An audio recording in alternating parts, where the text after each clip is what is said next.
एक ऐसी प्राचीन कहानी जो समय की धारा में खो गई, लेकिन अपनी अनगिनत पहेलियों से आज भी हमें चौंकाती है।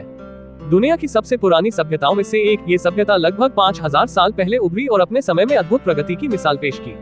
सोचिए, जब आज की दुनिया में ट्रैफिक जाम और पानी की पाइपलाइन फटने जैसी समस्याएं आम हैं, तब सिंधु घाटी के शहर मोहनजोदड़ो और हड़प्पा ग्रिड सिस्टम पर बने थे।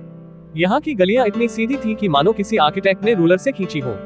हर घर में जल निकासी की व्यवस्था थी और स्नानगृह भी। मोहनजोदड़ो का महान स्नानागार तो मानो प्राचीन समय का स्विमिंग पूल था, जहाँ लोग पवित्र स्नान के लिए जाते थे। और धोलावीरा, उसने हमें जल संरक्षण का सबक सिखाया। वहाँ पानी के विशाल टैंक मिले जो आज भी हमारे इंजीनियरों को हैरान कर देते हैं। आपको जानकर हैरानी होगी कि सिंधु घाटी के लोग न सिर्फ कुशल किसान थे, बल्कि दूर देशों से व्यापार भी करते थे। उनके पास तांबा, पत्थर और सीपियों से बने सामान थे, जिन्हें वे मेसोपोटामिया, आज का इराक तक भेजते थे। व्यापार की निशानी के रूप में मिली खूबसूरत मुहरें हमें बताते हैं कि यहाँ के लोग कला और व्यापार दोनों में निपुण थे। इनकी लिपि अब तक एक पहेली बनी हुई है।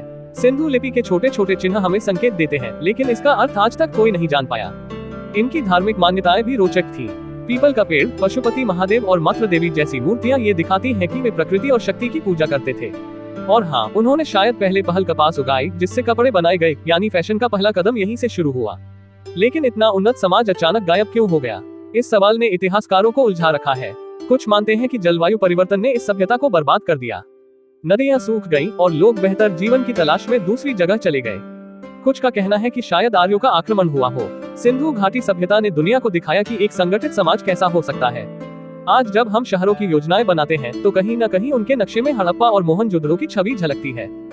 ये सिर्फ एक सभ्यता नहीं थी, बल्कि एक ऐसी संस्कृति थी जिसने हमें ये सिखाया कि इंसान अपनी रचनात्मकता और मेहनत से किसी भी परिस्थिति में शानदार समाज बना सकता है।